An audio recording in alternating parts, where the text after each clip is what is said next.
جدید از بانک رفاه کارگران به عنوان نخستین بانک ارائه دهنده این خدمت.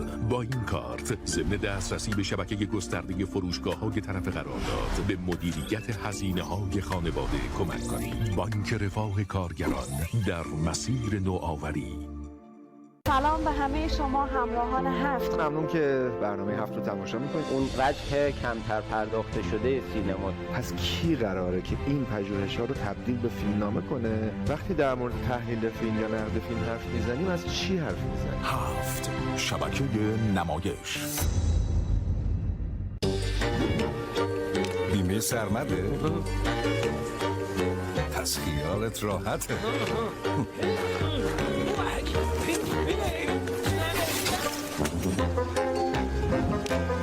بیمه سرمده؟ پس خیالت راحته.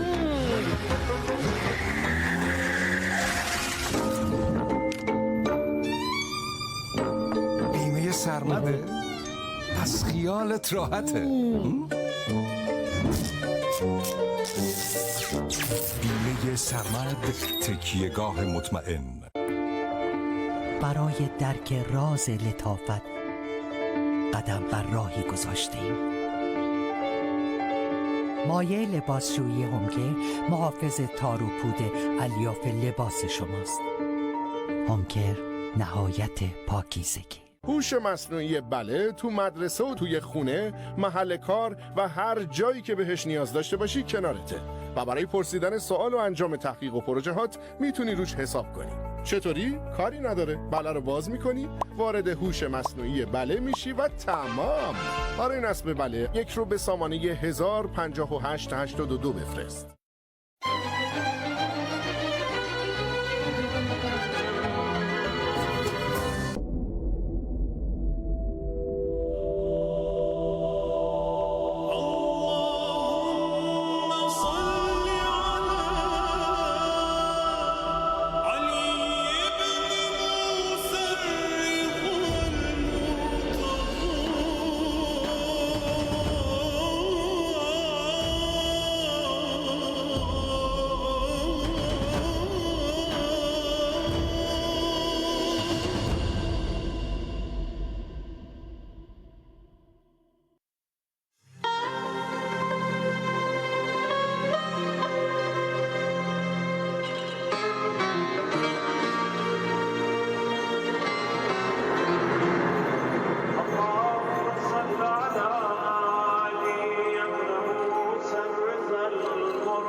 حجتك على من فوق الأرض ومن تحت الثرايا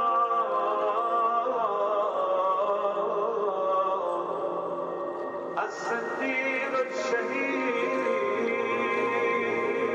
صلاة كثيرة تامة باكية متواصلة متواترة مترادفة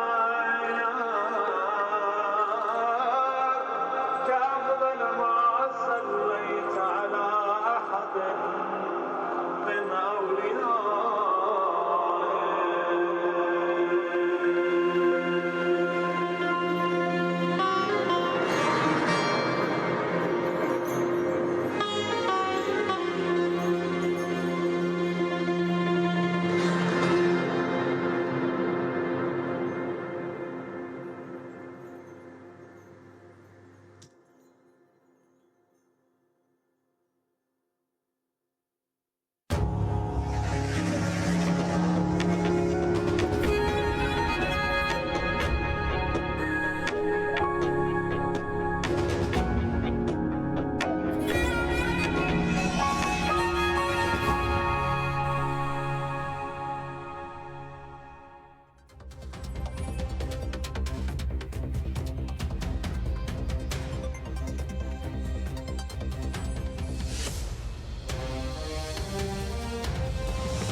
سلام بر شما. سرخط خبرها. بررسی روند تامین و توزیع کالا در نشست کارگروه بهبود معیشت مردم در بانک مرکزی. جاماندگان دریافت کالابرگ تا 22 بهمن فرصت دارند. اینها چون ساختار خانوارشون هنوز مشخص نیست، کامل نیست و حتما باید به سامانه سیمین سازمان هدفمندسازی یارانه‌ها مراجعه بکنند. بالا گرفتن تب جشنواره‌های فجر، از رویدادهای سینمایی روز 4 جشنواره تا تنین واژه‌ها در اختتامیه شعر فجر.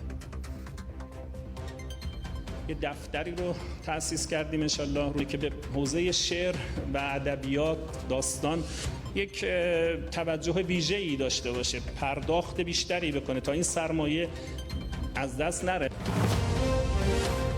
هشدار روسیه درباره هر گونه حضور یا ایجاد تأسیسات نظامی خارجی در اوکراین.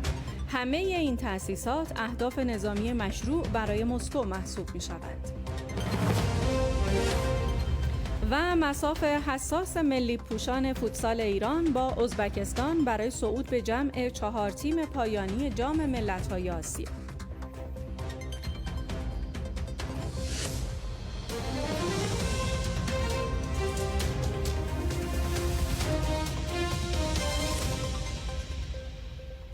بسم الله الرحمن الرحیم. اللهم صل علی محمد و آل محمد و عجل فرجهم. بینندگان گرامی، صبح شما بخیر. با مشروع خبرهای ساعت 8 صبح با شما هستیم. آمادگی برای استقبال از جشن نیمه شعبان. در آستانه نیمه شعبان و ولادت مهدی موعود عجل الله تعالی فرجه الشریف، مردم در شهرها و روستاهای کشور خودشون رو برای این عید بزرگ آماده می کنند. وارد محله که شدیم، هر کس داشت برای جشن نیمه شعبان کاری میکرد. یکی داربست میزد و چراغونی میکرد، یکی داشت آماده پذیرایی از میهمانان میشد. هر کس به نحوی میگفت باید برای ظهور آقا امام زمان کاری کرد.